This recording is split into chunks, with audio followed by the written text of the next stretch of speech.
Hello students, this is the 20th part of our second semester's second one act play, and that is The Dear Departed, which is written by Stanley Potter.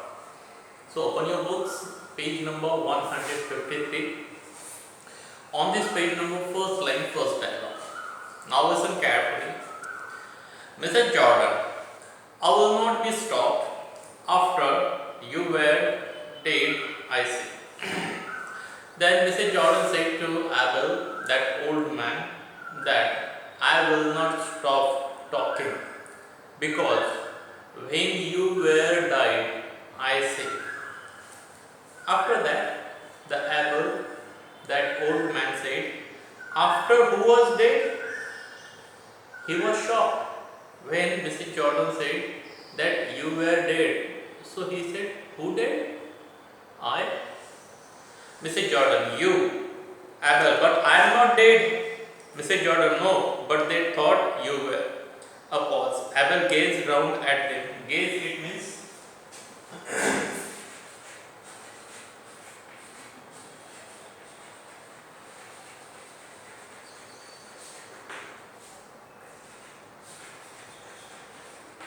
to look.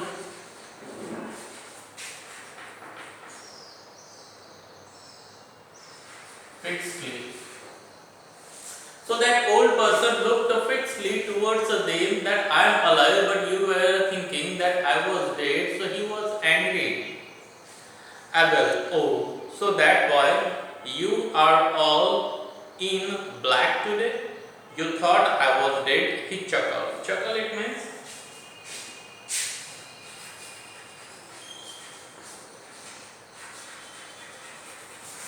laugh softly. So that old person laughed softly and said that therefore you were in a black dress today, that you thought I was died, but I am not dead, I am alive. That was a big mistake. He sits and resumed his tea. Resumed it means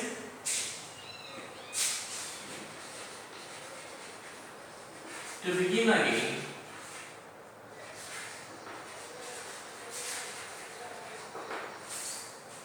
So he started to drink, started to have his tea again, and he sat there quietly. Mrs. Slater sobbing, grandfather. Sob, it means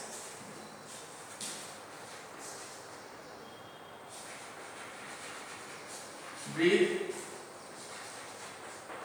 noisily while crying. So Mrs. Slater was sobbing. She was crying and breathing noisily and said, Grandfather Abel, it didn't take you long to start dividing my things between you. So Abel said that you didn't wait for at least 1 week, 1 month to divide my things. Immediately after my death, you started to divide my things between both of you. Mr. Jordan, no father, you mustn't think that. Emily was simply getting hold of them on her own account. So Mr. Jordan said that father, I am not interested in that. But Emily was started to take hold on all your things, and therefore secretly she was hiding everything in her room. Abel, you always were a keen one, Emily. Keen it means clever.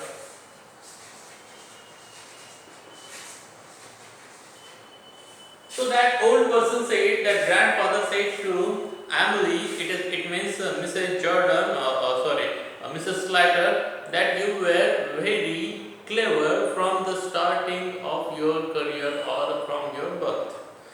I suppose you thought it wasn't fair.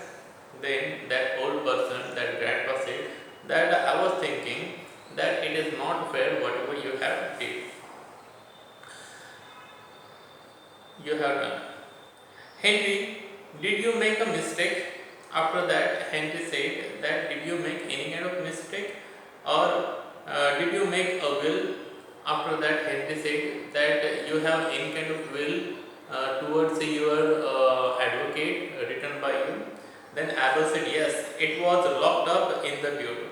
Then Abel said, yes, I have a will which was written by my advocate, and that will document is in that bureau. Bureau, it means a table of many drawers. Mrs. Jordan. And what was in it, father? Mrs. Jordan was interested that what is written in that will paper. So she asked her father that, father, what was written in that will? Apple. That doesn't matter now. I'm thinking of destroying it and making another.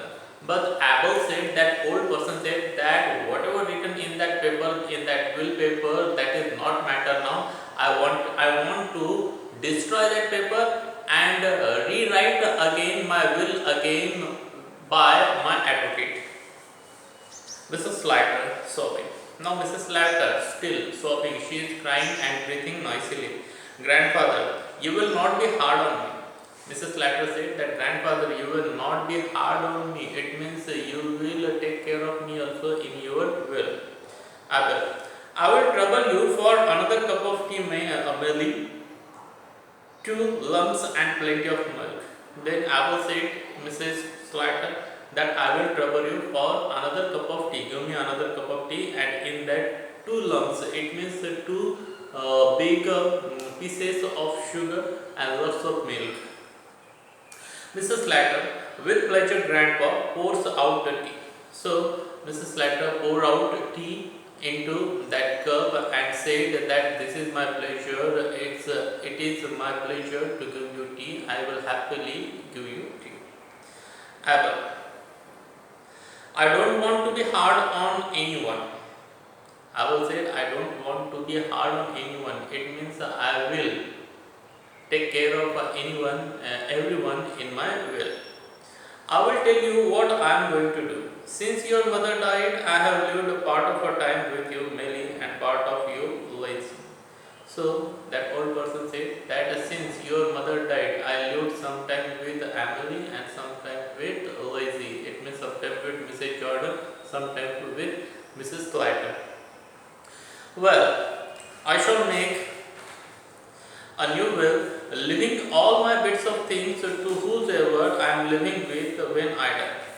So after that he said that I am going to make a will, and in that will I will give all my things, all my property to the person whose house with whom I will die there. Who does that strike you? How does that strike you? And after that he says that how it looks to you, how this is my thought. After that, Henry, it's a bite of a lottery like. So Henry said that this is the lottery. If you died at Mrs. Jordan's home, so all the property will get Mrs. Jordan, and if you died at the Mrs. Slater's home, so all the property will get Mrs. Slater. So both will get lottery. Mrs. Jordan, and who do you intend to live with from now? And Mrs. Jordan asked another question, that with whom you want to live from this time now, after this. Abel drinking his tea, I am just coming to that. Abel was drinking tea and said that I am coming to that point. I will tell you about that. Mr. Jordan, you know, father, it's quite time you come to live with us again. We would make you very comfortable. Then Mr. Jordan said that, father, it is a long time you haven't lived with us. Now this is the proper time that you can come and live there with us. We will take all the care of you. We will think all the comfort of you. Mrs. Slater, no, he has not been with us as long as he was with you. But Mrs. Slater wanted to keep that old person in their home. So she said to Mrs. Jordan that Grandpa lived at your home for a long time, and he just came here and you want to take him again to your home? No, that's not fair. Mrs. Jordan, I may be wrong, but I don't think father will fancy living on with you after what happened today. Then Mrs. Jordan said that I may be wrong. It means that whatever I am going to tell you, that may be wrong. But whatever today happened in your home, whatever you did in your home about that grandpa, about that father, so now he won't like to live with you whatever you have done today. So in this way, this part ends here. We are going to stop here. Have a good day to all of you. Thank you very much.